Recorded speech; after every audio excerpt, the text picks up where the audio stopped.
Hello everyone. In this class, we'll discuss about the endocrine functions of pancreas. Pancreas. Pancreas secretes enzymes and hormones. Exocrine gland, it secretes enzymes that promote digestion of carbohydrates, proteins and fats, and cells in endocrine part secretes hormones. There are different four types of cells which are present in the pancreas, which are called as A cells or alpha cells, B cells or beta cells, D cells, and F cells. A cells or alpha cells, they are 15 to 20%, and they produce a hormone called as glucagon, which is hyperglycemic hormone. Beta cells, which constitutes around 70 to 80% of the cells of pancreas, they produce insulin, which is a hypoglycemic hormone. And D cells, 1 to 8%, they produce somatostatin and gastrin in small amounts. And F cells, they produce pancreatic polypeptide, which decreases the absorption of food from GIT.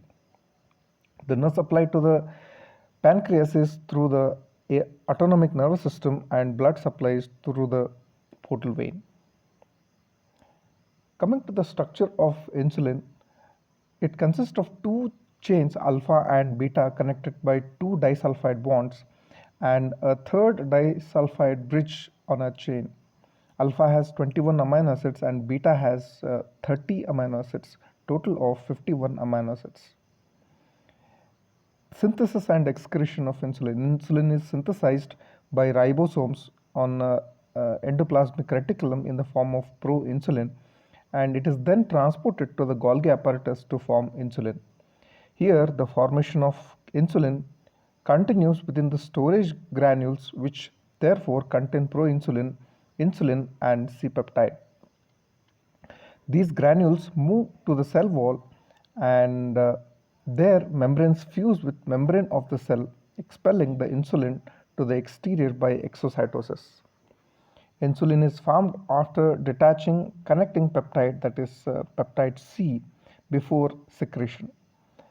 The process of release of insulin requires ATP, cyclic AMP, and presence of calcium and potassium.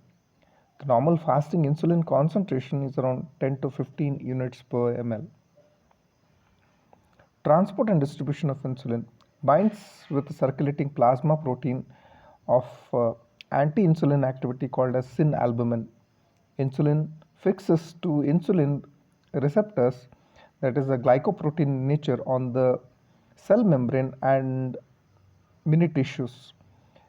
Insulin exerts its effects without entering the cell on which it acts.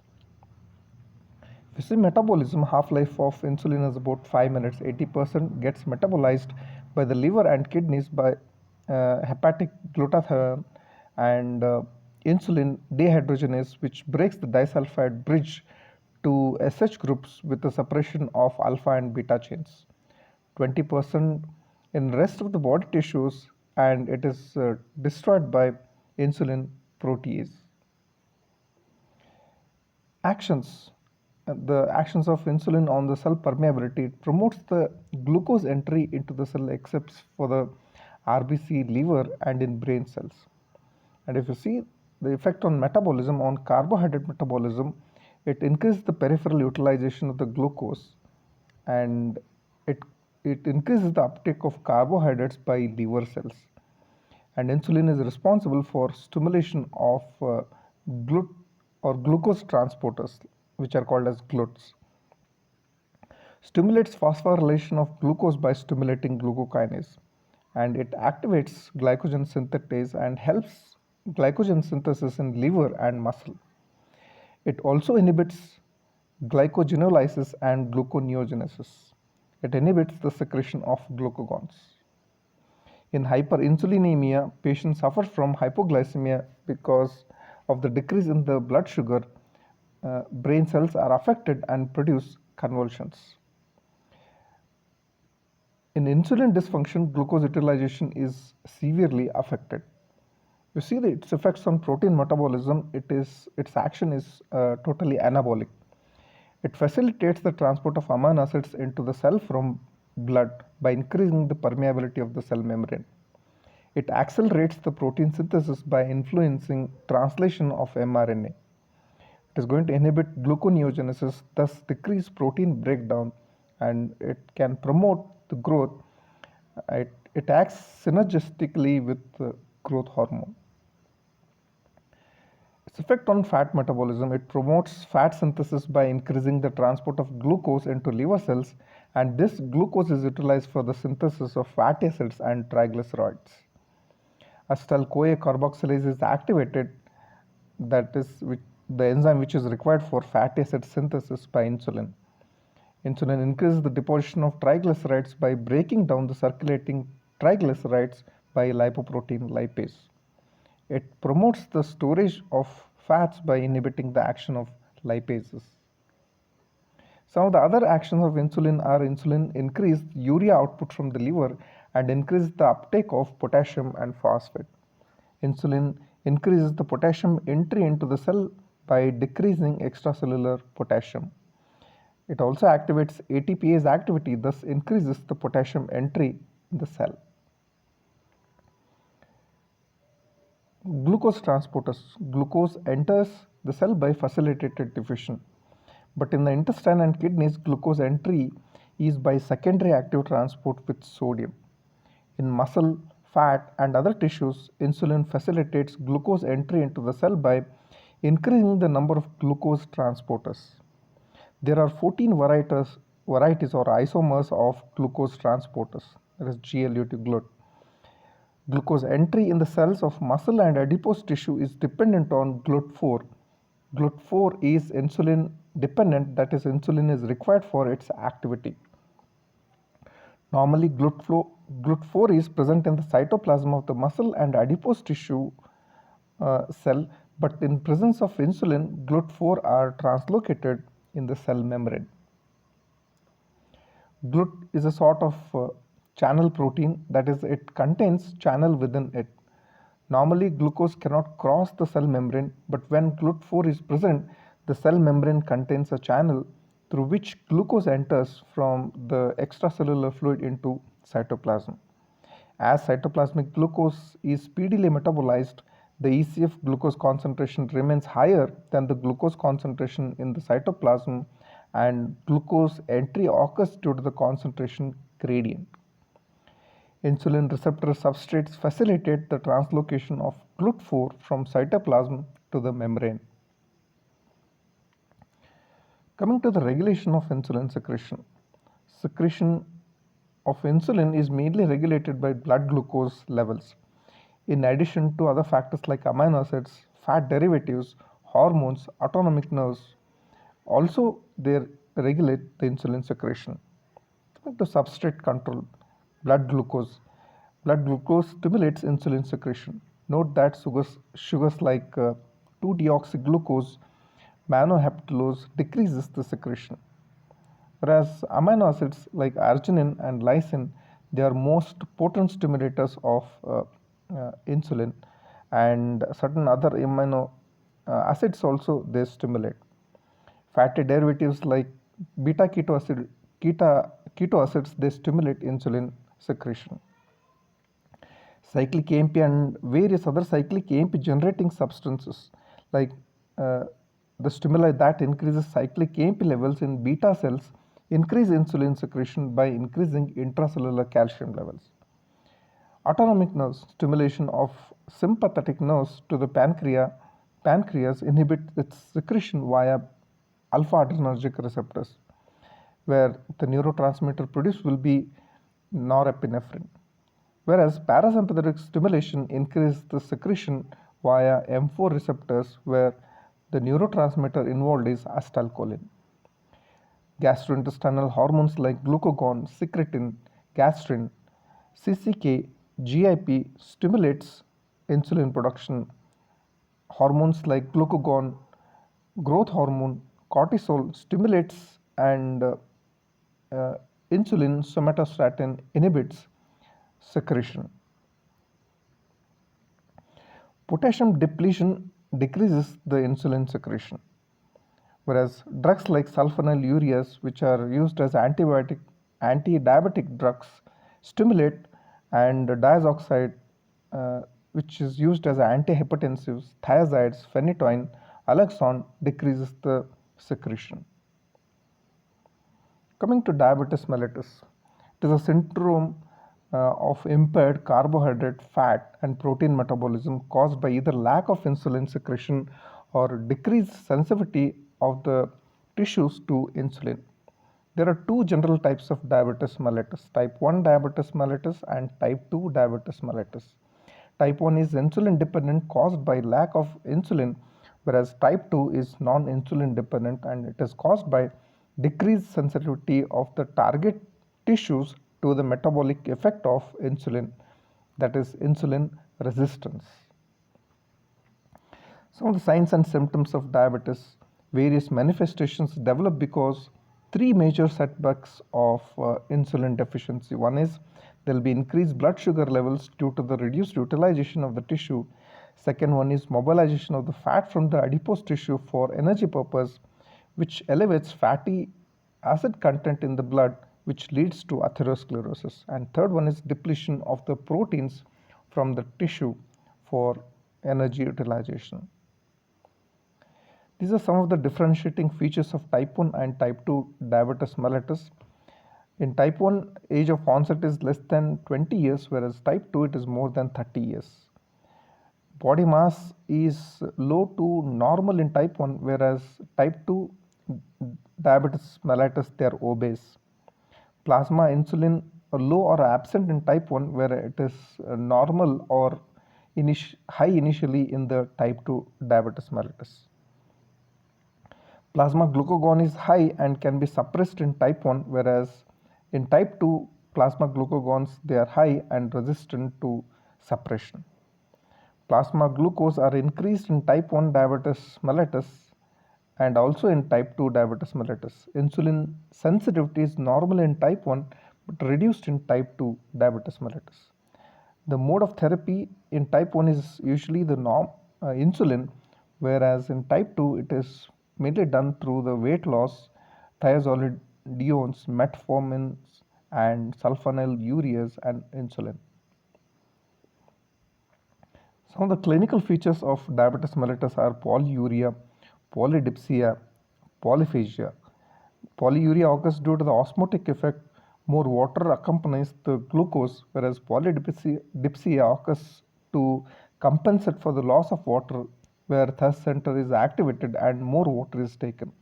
Whereas polyphagia occurs to compensate the loss of glucose and protein. There can also be glycosuria, osmotic diuresis, asthenia, that is lack of energy, ketoacidosis or acetone breathing, Kussmaul's breathing, and coma. The difference between diabetes mellitus and diabetes insipidus is given in the table. The diabetes mellitus is deficiency of insulin secretion from the pancreas.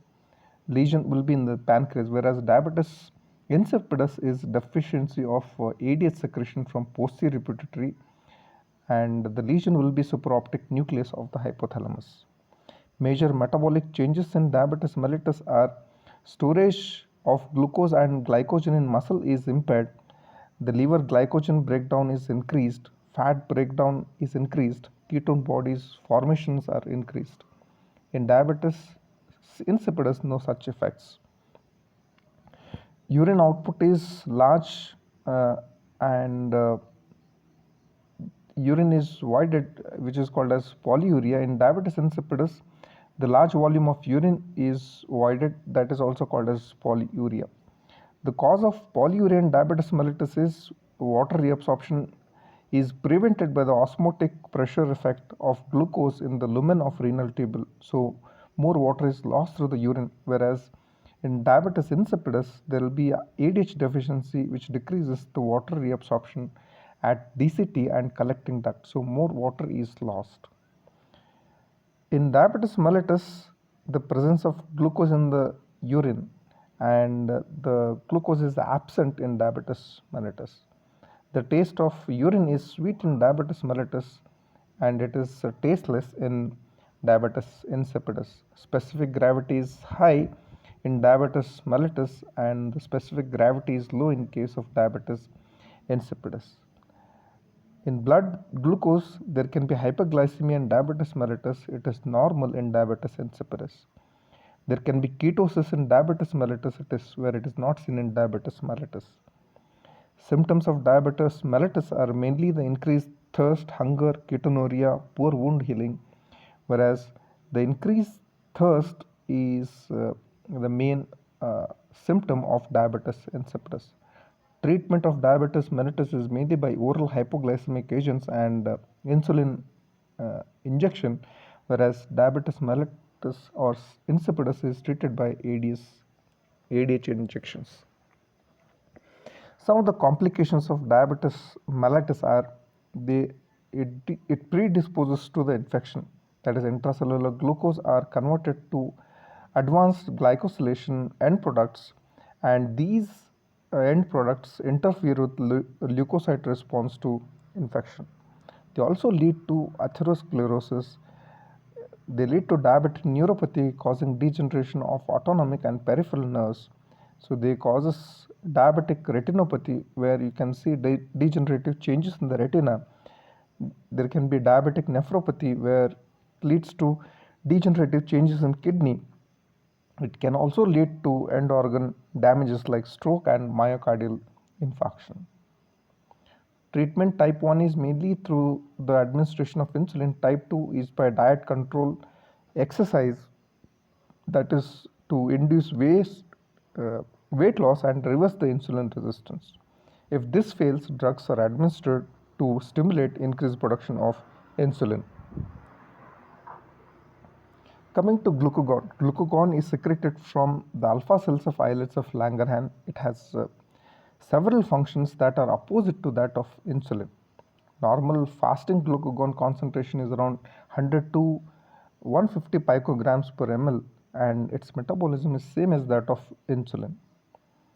If you see the actions of glucagon, glucagon is glycogenolytic, gluconeogenic, lipolytic, and ketogenic. It favors breakdown of stored nutrients. On carbohydrate metabolism, glucose increases the blood glucose level by stimulating glycogenolysis, where it increases the breakdown of liver glycogen to glucose, which in turn increases blood glucose by inhibiting glycogen synthase and by activating cyclic AMP formation via its action on G proteins, which in turn activates protein kinase, activates phosphorylase enzyme, which converts glycogen to glucose 6 phosphate, and liver phosphate is and glucose 6 phosphate glucose,